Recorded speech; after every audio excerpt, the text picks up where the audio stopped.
It's a Minimalist Monday edition of Optimal Living Daily, episode 2229, Resigning from a Culture of Busy, by Julianna Poplin with NoSidebar.com, and I'm Justin Malik. Happy Monday, happy Martin Luther King Jr. Day, and welcome back to Optimal Living Daily, where I read to you with permission from the authors. So with that, let's get right to our Minimalist Monday post and start optimizing your life. Resigning from a Culture of Busy, by Julianna Poplin with NoSidebar.com. Recently, our family went to a community event at a local garden. First, we meandered through the gardens as the kids looked for statues on their scavenger hunt. Next, the kids used their creative talents as they painted on a large canvas. The outlines of shapes were largely ignored in their quest to spread as much paint as humanly possible. Later, we went to various tables with crafts, activities, and information about local businesses, groups, or clubs. One was offering a jewelry making craft. My older daughter asked to make one, so I went along with her. The woman at the table asked if we'd be interested in joining the group she was representing. Not one to mince words, I said that we weren't interested. I mentioned that I hardly ever sign my kids up for after-school activities because we don't like having a full schedule. She replied that I could just drop her off since it sounds like I'm already so busy. It was at this point that I clarified my statement. I told her that, no, it isn't that we are already busy, it's that we don't want to become busy, and that's why we don't do these extra things. We are intentionally unbusy. Her expression reflected her confusion at what I'd just said. No response. Our society is so used to the idea of busy that it makes people uncomfortable to consider the possibility of intentionally choosing not to be busy. It's not normal. We fill our schedules without even realizing what's happened. We sign on to things without knowing why we are doing them. We go with the flow of what other parents do, what friends do, or what our family does, without stopping to ask questions. Do we want to be doing what we're doing? If not, why are we? This isn't to say we should only do things we enjoy. As a parent, I do many things I don't like doing. At times, we should do things that make us uncomfortable because it helps us grow. We need to be thoughtful in our choices. We sign on to do things with no good reason. It's a reflex to say yes. We want people to like us. We want to be helpful. We want to fit in. Everyone else seems to be busy, so certainly we should be too. Unless, of course, you don't want to be. If you're tired of keeping up with the culture of busyness and want to resign, you need to, number one, consider your motives. Number two, have clear priorities and boundaries. And number three, wait to say yes. Number one, motives. Why do you do what you do? If you're saying yes to things out of guilt, obligation, or how you want to be perceived, it's time to stop. Those are not good reasons to say yes. When we do things out of guilt or perceived obligation, it often leads to dissatisfaction and even resentment. It's difficult to enjoy spending time doing things we wished we'd said no to. Sometimes we may think because we were asked is reason enough to say yes. We want to be helpful or assume we're supposed to be busy trying to do everything.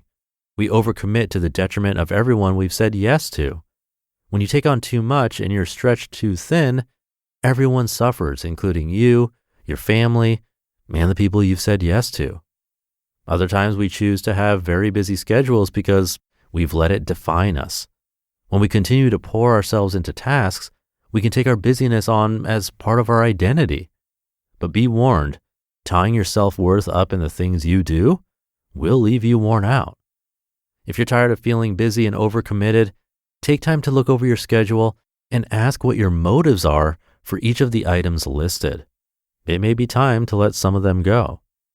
Number two, have clear priorities and boundaries. It becomes easier to say no when you are clear on your priorities and boundaries. When you've decided as a family that you will have dinner together 5 nights per week, then any opportunity that conflicts with that becomes an easy no. That isn't to say you won't be tempted.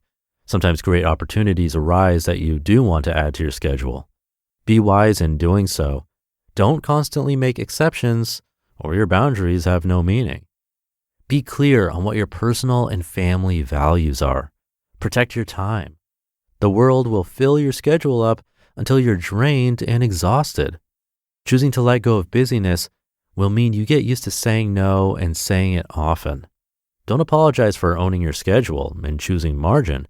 Give yourself permission to live your life and to choose appropriate and healthy boundaries. And number 3, wait to say yes. To prevent overscheduling, wait to say yes to anything. Make a rule that you cannot say yes to any event, obligation, or commitment without considering it for a set period of time. It's easy to say a quick yes without considering the implications, but when you've said yes to something, you by default are saying no to other things. If you're a people pleaser who is used to saying yes, this will be a greater challenge. Creating this habit will help you get your time and life back. After all, how you spend your time is how you spend your life. Make sure you are spending it on the things you intend and that are important to you. When you're busy, you miss out on other opportunities. You don't have the flexibility to enjoy a spontaneous family picnic. When you're overcommitted, you miss out on relaxing. When your life is moving too fast, you miss out on little moments and the simple joys. Enjoy nature, enjoy your family, enjoy rest, and enjoy your life by resigning from a culture of busy. You just listened to the post titled Resigning from a Culture of Busy by Julianna Poplin with No Sidebar.com. Thank you, Julianna. I really like that question. Do we want to be doing what we're doing? We're often so busy we don't even take the time to answer that simple question. I'd insist that if you're multitasking right now, just stop for a second and think about that very simple question. Do you want to be doing what you're doing? And if not, why are you? If you're at work and your answer is, I need to provide for myself and possibly a family too, I get it. This isn't an easy answer, but that's one aspect of our lives. What about what you do after work or before work, on the weekends if you don't work on the weekends, in your spare time? Is that what you truly want to be doing? One thing that I've mentioned here before, and it's probably going to sound like I'm obsessed, but I really see value in it, it's mood tracking. You can do it once a day or more. Simply say what you're doing and then what your mood is on a scale of like 1 to 5. It's quite enlightening when you force yourself to think about it every day. And over time, patterns do appear. And then we can be more intentional with our time to align with our values. So I'd highly recommend giving it a shot. Try it out. Have a great start to your week. And I'll catch you tomorrow with another article where your optimal life awaits.